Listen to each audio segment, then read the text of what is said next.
Assalamualaikum warahmatullahi wabarakatuh. Selamat malam semuanya.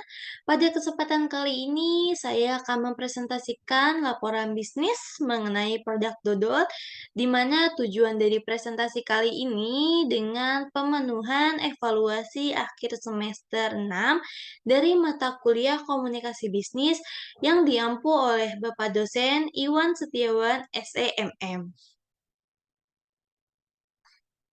Sebelum kita lanjut, saya akan memperkenalkan diri. Nama saya adalah Sarah Dewiyanti dari kelas K620 Akuntansi Non-Reguler. Saya adalah mahasiswa semester 6 dengan prodi akuntansi dari Universitas Digital Teknologi Bandung.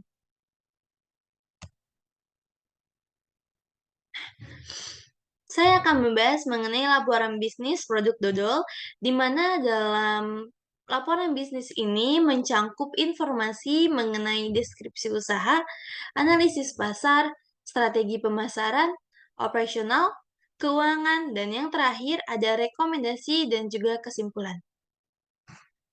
Kita akan membahas yang pertama mengenai deskripsi usaha. Tentunya siapa yang tidak mengenal makanan tradisional yang satu ini? Ya, produk dodol adalah makanan tradisional yang terbuat dari ketan, gula merah, gula putih, kelapa, dan bahan-bahan lainnya. Produk ini tersedia dengan berbagai rasa yang ada, seperti rasa coklat, rasa durian, rasa original, dan masih banyak varian rasa yang lain. Dodol memiliki cita rasa yang otentik, yang khas dan dihasilkan dari menggunakan resep secara turun-temurun. Dalam usaha bisnis ini, tentunya kami memiliki visi dan juga misi yang ada. Visi kami menjadi produsen dan penyedia dodol yang terkemuka yang mempertahankan cita rasa otentik dengan kualitas terbaik. Selain itu, kami memiliki misi mempromosikan dan melestarikan makanan tradisional dodol dengan memadukan tradisi dan inovasi untuk memenuhi selera pelanggan. Nah, selanjutnya kita akan membahas mengenai analisis pasar. Dalam analisis pasar ini tentunya kita harus memperhatikan beberapa hal. Yang pertama, analisis industri. Analisis industri makanan tradisional ini terus tumbuh dengan adanya peningkatan minat masyarakat terhadap produk lokal dan keinginan untuk menjaga budaya. Dodol tradisional memiliki pasar yang baik dalam industri ini. Kemudian yang kedua, ada analisis persaingan dodol. Dalam skala lokal maupun nasional, perusahaan harus mengembangkan strategi pemasaran yang baik dan mempertahankan kualitas produk dodol untuk memenangkan persaingan. Selain itu, dalam analisis pasar juga kita harus memperhatikan analisis SWOT, yaitu mengenai kekuatan, kelemahan, peluang, dan ancaman dari bisnis dodol ini. Nah, dalam kekuatan kita memiliki beberapa hal yang menguntungkan. Yang pertama, produk berkualitas tinggi. Dodol tradisional yang dihasilkan oleh usaha ini terkenal dengan kualitasnya yang sangat baik dengan menggunakan bahan-bahan berkualitas untuk menghasilkan dodol yang lezat dan otentik. Kemudian, merek yang dikenal. Usaha ini telah membangun reputasi yang kuat di pasar lokal sebagai produsen dodol yang bisa dipercaya. Merek yang dikenal ini memberikan keuntungan dalam memenangkan kepercayaan konsumen. Kemudian yang ketiga, pemasaran yang efektif. Usaha ini telah mengembangkan strategi pemasaran yang efektif, termasuk penggunaan media sosial dan kemitraan dengan toko-toko lokal untuk memperluas lagi jangkauan pasar. Dalam kelemahan, kita memiliki dua poin. Yang pertama, ketergantungan pada pasar lokal. Meskipun usaha ini telah berhasil di pasar lokal, masih ada ketergantungan yang tinggi pada pasar lokal ini. Nah, hal ini dapat menjadi keterbatasan dalam pengembangan pangsa pasar yang lebih luas lagi. Dan yang kedua, ada keterbatasan produksi. Usaha ini masih memiliki kapasitas produksi yang terbatas. Dikarenakan dalam proses pembuatan dodol ini membutuhkan tempo waktu yang cukup lama untuk satu kali produksi, yaitu sekitar 10 jam. Hal ini dapat menjadi kendala dalam pemenuhan permintaan konsumen dan berpotensi kehilangan pelanggan yang tidak sabar menunggu. Nah, kemudian kita memiliki peluang yang cukup baik. Yang pertama, peluang untuk ekspansi ke pasar online. Dengan meningkatnya perdagangan elektronik, memperluas kehadiran bisnis ini ke pasar online dapat membuka peluang baru untuk pertumbuhan bisnis yang lebih besar lagi. Kemudian yang kedua ada diversifikasi produk. Menambahkan variasi rasa terbaru atau jenis dodol tradisional baru dapat menarik minat konsumen yang lebih luas lagi dan memperluas jangkauan pasar. Tentunya, kalau usaha dodol ini terus meningkatkan inovasi rasa maupun jenis, hal ini akan sangat menguntungkan bagi konsumen-konsumen baru ataupun konsumen lama. Yang terakhir, ada ekspansi ke pasar internasional. Dodol tradisional memiliki potensi untuk diterima dengan baik di pasar internasional. Mengeksplorasi pasar luar negeri dapat membuka peluang ekspansi yang menguntungkan, karena tentunya orang-orang luar negeri akan sangat tertarik dengan cita rasa yang otentik dari makanan tradisional dodol ini. Nah, hal itu bisa menjadi peluang emas untuk terus mengembangkan usaha dalam makanan tradisional dodol ini.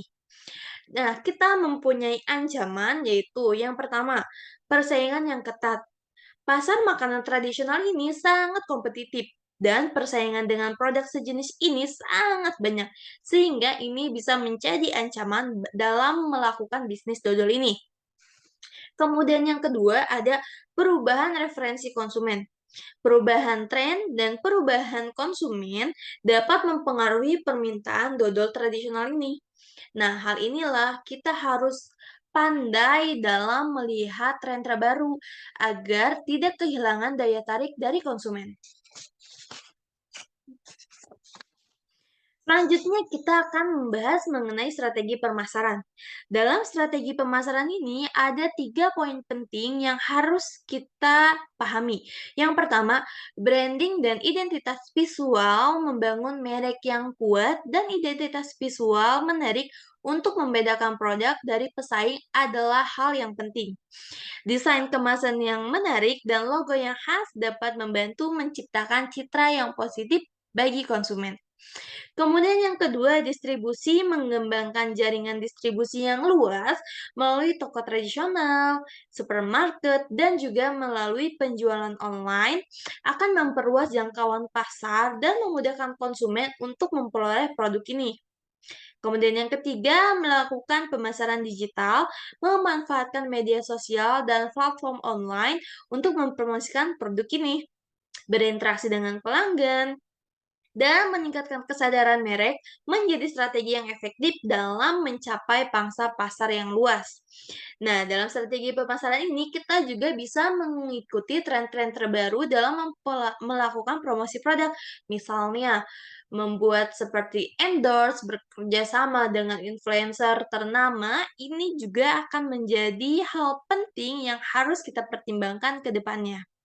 Kemudian dari segi operasional, kami harus memperhatikan dua hal. Yang pertama, rantai pasokan memastikan ketersediaan bahan baku yang berkualitas adalah kunci kesuksesan dalam menjaga konsistensi rasa dan kualitas produk.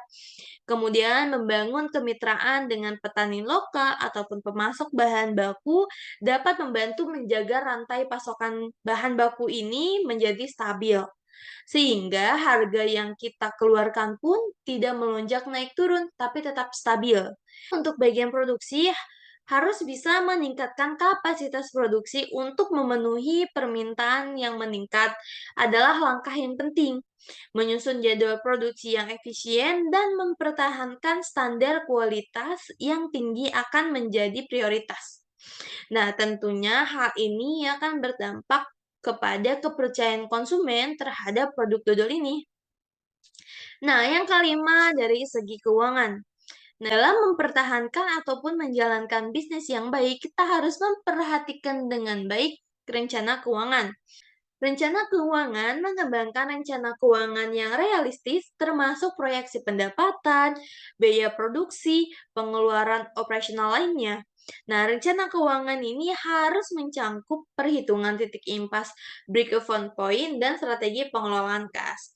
Tentunya, agar bisnis dodol ini bisa bertahan dan berkembang, rencana keuangan harus kita susun sebaik mungkin. Karena ini sangat berpengaruh terhadap jalannya sebuah usaha. Kemudian yang kedua ada pembiayaan memperoleh modal tambahan melalui pinjaman bank, investor, atau program pemerintah dapat mendukung memperluas usaha dan pengembangan produk baru. Mempertahankan catatan keuangan yang akurat dan transparan akan menjadi penting dalam pengajuan pembiayaan. Tentunya ketika kita ingin memperluas lagi usaha ini membutuhkan modal tambahan. Nah, hal ini bisa menjadi referensi bagaimana cara kita mendapatkan modal tambahan. Kemudian yang terakhir ada rekomendasi dan juga kesimpulan. Berdasarkan analisis pasar dan strategi yang telah disampaikan, ada beberapa rekomendasi yang dapat diajukan. Yang pertama, memperluas kehadiran online melalui platform e-commerce untuk menjangkau pelanggan yang lebih luas lagi. Kemudian yang kedua, melakukan riset pasar dan inovasi produk untuk memperluas variasi rasa dan jenis dodol yang tradisional yang baru. Yang ketiga, membangun kemitraan dengan toko-toko lokal atau objek wisata untuk meningkatkan visibilitas dari produk. Kemudian yang keempat, melakukan kegiatan promosi dan pemasaran yang lebih efektif untuk meningkatkan kesadaran merek. Nah, dengan meningkatkan strategi pemasaran yang efektif, meningkatkan kapasitas produksi, dan memperluas pangsa pasar, bisnis dodol tradisional ini memiliki potensi untuk terus tumbuh dan menghasilkan keuntungan yang berkelanjutan di pasar yang lebih kompetitif lagi.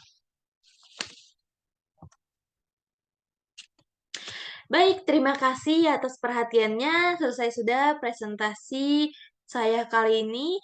Mohon maaf apabila dalam penyampaian masih terdapat banyak kekurangan. Saya akhiri. Assalamualaikum warahmatullahi wabarakatuh.